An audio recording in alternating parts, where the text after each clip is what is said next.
Ndagusuhuje kandi ndakwifuriza kugira umugoroba mwiza wanyu umusozo ku kwezi kwa mbere n'umwaka wa 2026, aho tugarutse mu makuru yacu ku buryo burambuye. Turagaruka ku nteko n'inama idasanzwe yari ihuje abadiplomate bahagarara ibihugu bya muri Repubulika ya Demokarasi ya Kongo, aho Perezida Faci Beto yongeye kugaruka ku gihugu cy'u Rwanda cyemeye kwitera inkota cyangwa kwirasa mu kirenge kikemera yuko gifatanya n'umutwe wa 23 nyuma y'igihe kitari gitoya barabihakanye ndetse bakabitera utwatsi, ariko bakaza kurangira bavuye ku izima bakemera yuko aribo bafatanya na 23 ndetse n'igihugu cya Uganda guhungabanya umutekano w'igihugu cya Repubulika Iharanira Demokarasi ya Kongo muri rusange. Excellences, mesdames et messieurs, la République démocratique du Congo, fidèle à ses valeurs de transparence et de responsabilité, a toujours tenu le même langage.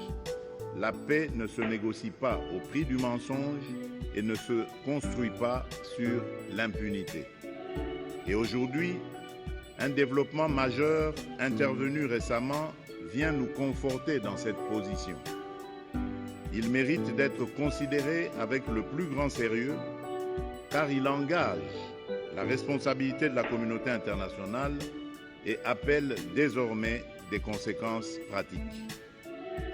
Depuis des années, nous dénonçons, preuves à l'appui, le soutien extérieur dont bénéficie la violence armée sur notre sol.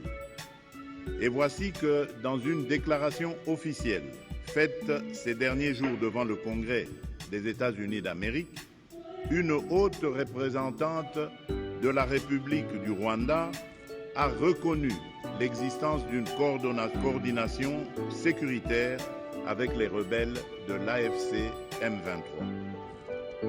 Cette reconnaissance n'est pas un détail de communication, encore moins une stratégie politique. Elle éclaire d'une lumière crue ce que de nombreux rapports et de multiples partenaires relevaient depuis longtemps, c'est-à-dire l'existence d'un appui déterminant à un mouvement armé insurrectionnel opérant sur le territoire souverain de la République démocratique du Congo. Cet aveu constitue un tournant majeur. Il réduit l'espace du déni, clarifie les responsabilités et oblige chacun à passer des exhortations aux mécanismes d'exécution, ceux du droit international, ceux des résolutions du Conseil de sécurité et ceux des engagements politiques librement souscrits. Mais permettez-moi d'être parfaitement clair sur ce point. Aucune cause, aucun récit, aucune justification sécuritaire ne peut légitimer l'occupation de fait, les administrations parallèles, les déplacements forcés, ni la prédation des ressources au détriment d'un État membre. Ni Perezida Faci Beto rero aho agaragaza yuko yagize icyakora nyuma y'uko u Rwanda rwemera ubufatanye rufitanye ndetse n'imikoranire bya hafi na 23.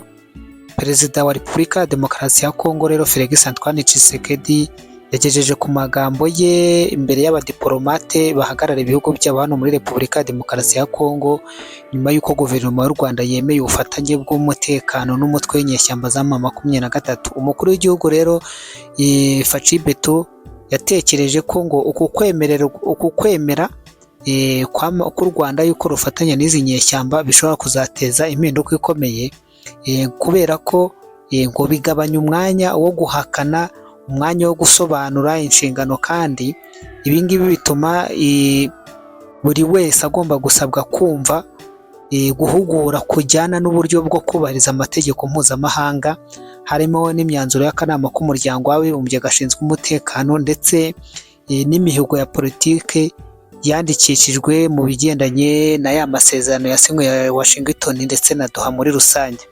Félix Tshisekedi rero ariko nanone yashimangiye ku kigendanye n'umutekano ku mbibe z'igihugu cye, aho yavuze yuko umutekano ugomba kubahirizwa. Nta mpamvu y'umutekano ishobora kwemeza ko umurimo w'akazi ubuyobozi bubangikanye ubwo ni ikigendanye no kubangikanya ubuyobozi hagati y'ubuyobozi bwa M23 na guverinoma. Ntabwo bishoboka yuko igihugu kimwe gishobora kubamo leta ebyiri zitandukanye. Ikindi yagarutse ku kigendanye n'imbibi, ntabwo igihugu nta guverinoma ikorera mu yindi, ntabwo u Rwanda rwemerewe kuza gushinga ubutegetsi bwarwo mu gihugu cya Repubulika Iharanira Demokarasi ya Kongo. Rero ikindi yagarutseho ni ikigendanye no kuba iyi myijyane cyangwa izi ntambara zose zashozwe, hari ibigendanye no kuba hari bamwe mu baturage babigendemo bagahohoterwa, harimo kwimurwa ku gahato cyangwa gutwarwa umutungo, gusahura umutungo. Ibi byose ngo bikangiza igihugu ndetse n'umuryango muri rusange. Perezida wa Kongo rero yongeye gushimangira umwanya wa Kongo, aho agaragaza yuko kubungabunga ubusugire bw'igihugu, kurengera abaturage b'abasivile no kwemeza kubahiriza amategeko mpuzamahanga imbere y'ibikorwa bya M23 mu burasirazuba bw'igihugu cya Repubulika Iharanira Demokarasi ya Kongo, aho bigaragara neza yuko n'irembo ryari risigaye u Rwanda rwagombaga kuzacikiramo Felix Tshisekedi yamaze kuridadira, yamaze kurifunga, nta yandi mahitamo rusigaranye. Tuvuye aho ngaho rero sasa, Excellence Monsieur le Président de la République démocratique du Congo, chef de l'État. Cependant, il est fort regrettable de constater qu'au moment où les partenaires pour la paix de la RDC multiplient les appels des populations, multiplient les appels à la fin des hostilités qui amplifient malheureusement les souffrances des populations civiles innocentes à l'est du pays, l'on remarque avec consternation la poursuite des attaques, de l'occupation ainsi que des violations des droits de l'homme perpétrées par les différents groupes armés qui malheureusement prolifèrent encore à l'est du pays. Permettez-moi, Excellence, de vous affirmer encore une fois que nous nous opposons à tout acte d'agression et de violence et nous sommes pour le respect de la souveraineté nationale et de l'intégrité territoriale totale de la République démocratique du Congo et nous continuons à soutenir toute initiative sincère qui va contribuer à l'instauration de la paix et la stabilité dans l'est du pays. Excellence, Monsieur le Président de la République démocratique du Congo, chef de l'État, nous renouvelons notre disposition et notre engagement de travailler avec toutes les institutions étatiques de votre pays pour des meilleurs partenariats de coopération et le renforcement des relations bilatérales entre nos pays respectifs dans tous les domaines. Les progrès notables réalisés à ce jour au niveau socio-économique méritent d'être encouragés et soutenus. Encore une fois, votre excellence. N'abadiplomate batandukanye nabo hari icyo bagiye bagarukaho.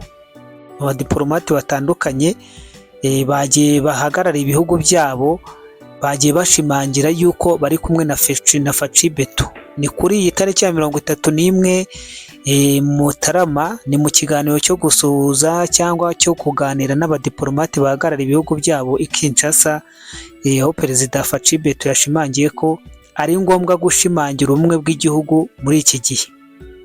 Yatangaje ati ubumwe bw'igihugu kuruta ikindi igihe cyose gisabwa. Yatangaje ko yifuza kubona hafungurwa ibiganiro hagati y'abanyekongo, amahoro, abantu bose bakabasha kuba babyibonamo. Kandi ibi biganiro bikaba bigamije gushimangira ubumwe bw'igihugu nta gushidikanya ku nzego zituruka ku gutoroka kwaba guturutse ahariho hose. Umukuru w'igihugu yasobanuye ko ibi biganiro biramutse bibaye bizabera ku butaka bwa Kongo kandi bizakorwa n'inzego za Kongo hubahirijwe itegeko nshinga n'amategeko demokarasi ya Repubulika ya Kongo igenderamo. Icyakora Felix kandi yihanangirije ko ibi biganiro by'imbere bidashobora gusimbuza inshingano mpuzamahanga za Kongo. Yashimangiye ati ntibishobora guhamagarwa gushyira igitero ku bitekerezo cyangwa ngo bigabanye inshingano zashyizweho. Nubwo ibi biganiro nyine by'abanyekongo muri rusange bizakorwa, Faci Beto yavuze yuko bitazakuraho amagambo cyangwa inshingano n'imyanzuro yashyizweho n'imiryango mpuzamahanga. Ubwo murumva harimo ibigendanye n'ubusugire bw'igihugu cya Congo, harimo ibigendanye n'amasezerano ya Washington, aya Doha, isenywa ry'imitwe ya M23, ubusugire n'ibindi, uburenganzira bwa muntu, ibyo byose bigomba kubahirizwa. Ubwo bihita binumvikana neza yuko nubwo bino biganiro byashyirwaho, ntabwo nanone bizakuraho ikigendanye n'iki tegeko, cyane cyane ubwo murumva niba yagarutse ku itegeko nshinga, muhite mwumva aya mategeko agendanye n'imanza zaciriwe ba Corneille Nangaa, ni ukuvanga bafatiwe ibihano. Faci Beto yanzuye yuko bagomba kuzabiryozwa ku kabi n'akeza, babishaka batabishaka, nubwo hazakorwa ibiganiro hagati y'abanyekongo, abarimo abo ba Corneille Nangaa barimo ba Makenga, ndetse n'uriya nabonye uriya mugambanyi mushya mwabonye witwa ngo ni Claude, mwabonye yuko yamaze kugera i Goma agatangaza disikuru iri aho ngaho nyine yo kugira ngo yerekane uruhande ahagazemo. Ariko genda nabishima biriya bintu kuko bituma n'amavunja yari arimo cyangwa izo nyonjo zari zikigiye zihagitsemo ukuntu zigenda zizamuka zijya ku karubanda zikamenyekana.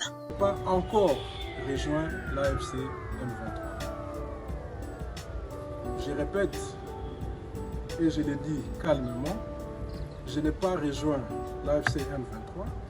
Je suis un homme libre, je n'obéis ni aux pressions, ni aux calculs.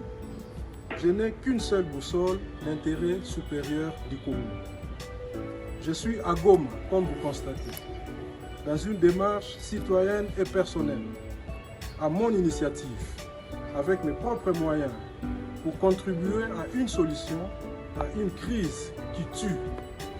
Je suis venu dans une logique de contact, d'écoute et surtout d'offre de services.